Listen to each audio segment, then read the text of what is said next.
Patan local crime branch LCB પોલીસે સિદ્ધપુર તાલુકાના મામવાડા, રામગઢ સહેસા અને વાધણા ગામના 4 આરોપીઓ દ્વારા ગુજરાતમાં પ્રતિબંધિત વિદેશી દારૂનું ગેરકાયદેસર વેચાણ કરવાના પૂર્વ આયોજિત કાવતરાનો પર્દાફાશ કર્યો છે। પોલીસે દારૂની 4032 બોટલ, ટીન સહિત કુલ 12,44,040નો મુદ્દામાલ જપ્ત કર્યો છે। આ કેસમાં 2 આરોપીઓની ધરપકડ કરવામાં આવી છે, જ્યારે અન્ય 2 ફરાર છે। આ અંગે કાકોશી પોલીસ સ્ટેશનમાં ગુનો નોંધવામાં આવ્યો છે। પોલીસે દારૂની 4032 બોટલ, ટીન સહિત કુલ 12,44,040 રૂપિયાનો મુદ્દામાલ જપ્ત કર્યો છે।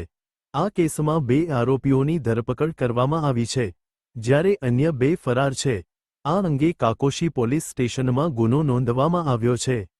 આ ગુનામાં બારડ જગતસિંહ મોહબ્બતસિંહ રહે મામવાડા, બારડ રાજેન્દ્રસિંહ લક્ષ્મણસિંહ રહે મામવાડા, ઠાકોર જેશલજી દાદુજી રહે રામગઢ સહેસા અને તલાજી પરબતજી ઠાકોર રહે વાધણા સામે ગુનો નોંધવામાં આવ્યો છે। આ તમામ સિદ્ધપુર તાલુકાના રહેવાસી છે। આ 4 આરોપીઓએ ગુજરાત રાજ્યમાં દારૂબંધી હોવા છતાં આર્થિક ફાયદા માટે અન્ય રાજ્યમાં ઉત્પાદિત વિદેશી દારૂનો જથ્થો ગુજરાતમાં વેચાણ અર્થે લાવવા માટે કાવતરું રચ્યું હતું। પોલીસે આરોપી જગતસિંહ મોહબ્બતસિંહના કબજામાંથી વગર પાસ પરમિટનો ભારતીય બનાવટના વિદેશી દારૂની કુલ 4032 બોટલ, ટીન જપ્ત કરી હતી, જેની કિંમત 12,24,040 આપવામાં આવી છે। દારૂના જથ્થા ઉપરાંત પોલીસે 20,000ની કિંમતના 2 ઓપ્પો કંપનીના મોબાઈલ ફોન પણ કબજે કર્યા હતા। આમ કુલ 12,44,040નો મુદ્દામાલ જપ્ત કરવામાં આવ્યો છે।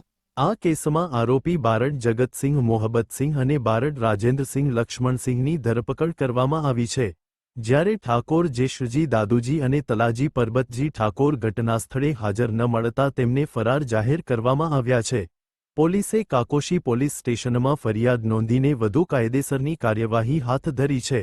પ્રવીણ દરજી, ડીપી ન્યૂઝ ચેનલ, પાટણ।